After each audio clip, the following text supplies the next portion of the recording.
Bonjour à tous, j'espère que vous allez bien et que vous avez passé de bonnes fêtes. On se retrouve aujourd'hui pour une nouvelle vidéo de présentation de montres et aujourd'hui on va parler d'une montre française de la marque Michel Herbelin. Alors la montre est accompagnée de son set complet, donc on a une surboîte.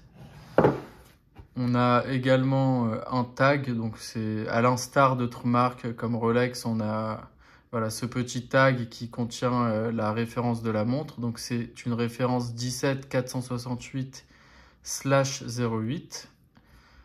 Ensuite, on a une belle boîte qui est en cuir, il me semble, avec la montre à l'intérieur. On verra juste après de quelle montre il s'agit.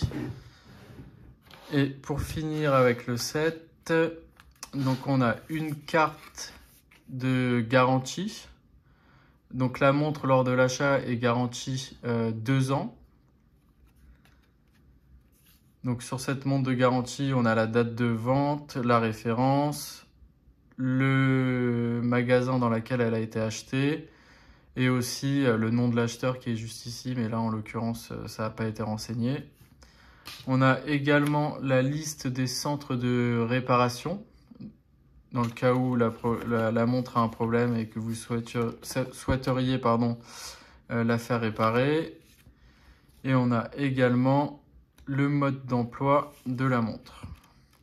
Donc vous allez voir, c'est pas une montre avec énormément de complications. Donc bon, il n'y a pas forcément besoin de mode d'emploi à mon avis.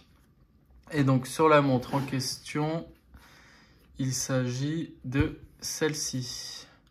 Donc j'ai vu que vous avez bien aimé la vidéo sur la Cartier.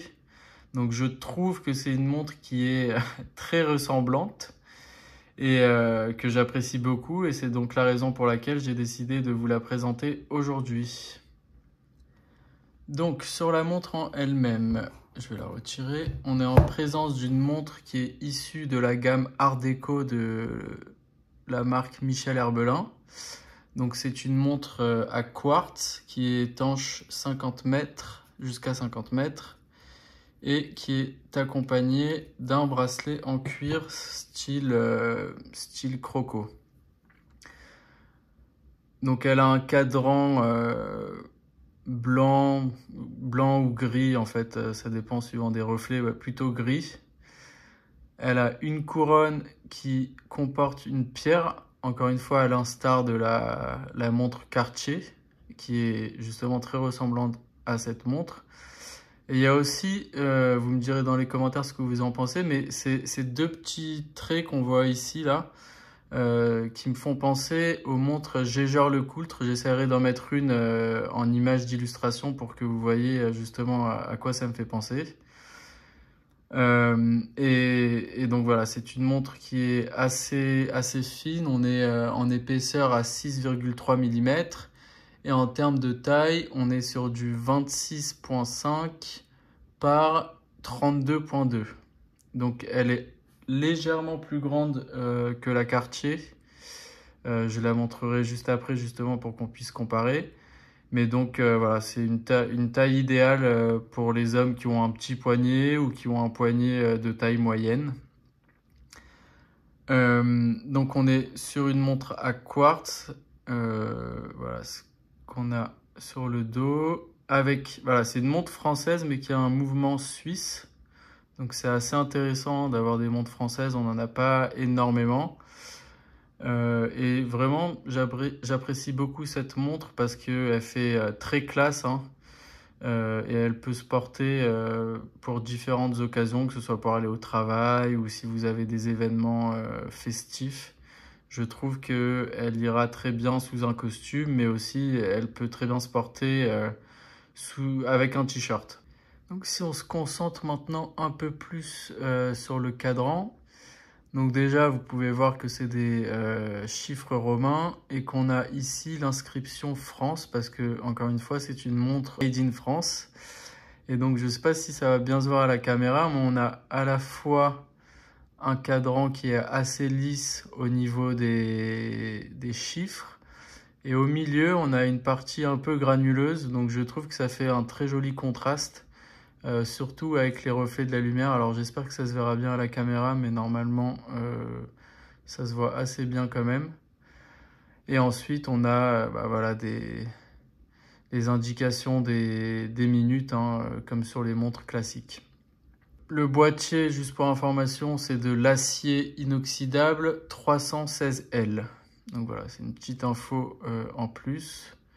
Et donc voilà, c'est un bracelet en cuir qui épouse bien la forme du poignet avec une boucle pareille en acier sur laquelle figure l'inscription Herbelin.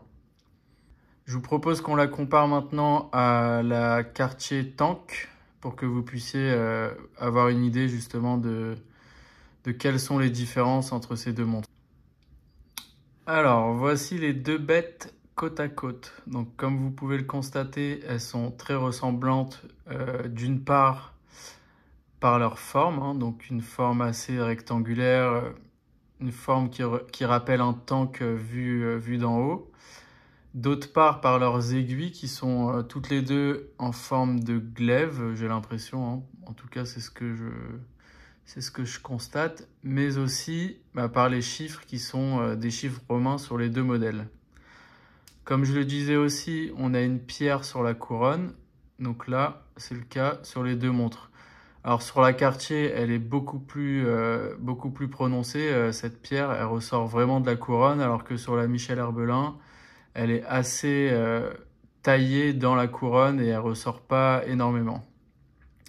En termes de taille, on est sur des tailles quasi identiques. Donc la Cartier fait 25,5 par 33,7, alors que la Michel Herbelin fait 26,5 par 32,2. Donc voilà, c'est des tailles assez similaires. Si on peut je vais essayer de les comparer comme ça.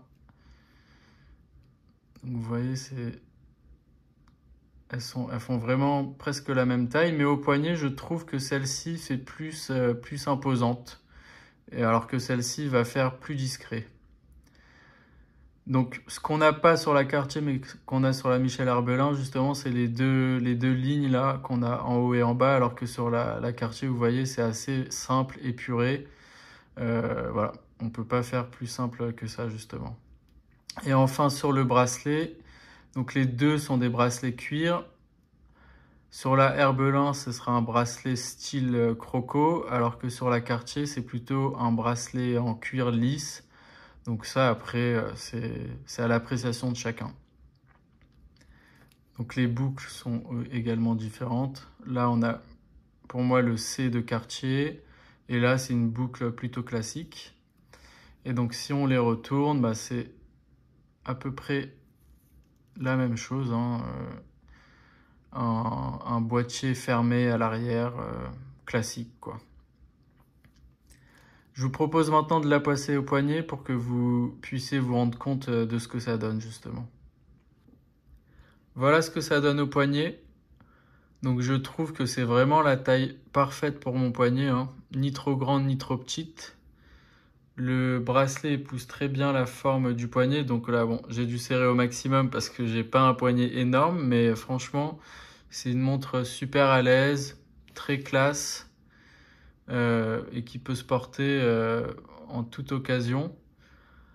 Donc elle est, comme je disais, elle est plus grande au poignet que la Cartier, qui est justement d'une taille un peu différente, mais je trouve que ça a son charme en fait. La Cartier, on peut penser que ça fait un peu trop petit pour un poignet d'homme, alors que celle-ci est vraiment parfaite au poignet. Je vous propose qu'on en reste là. Merci beaucoup d'avoir regardé cette vidéo et à plus tard.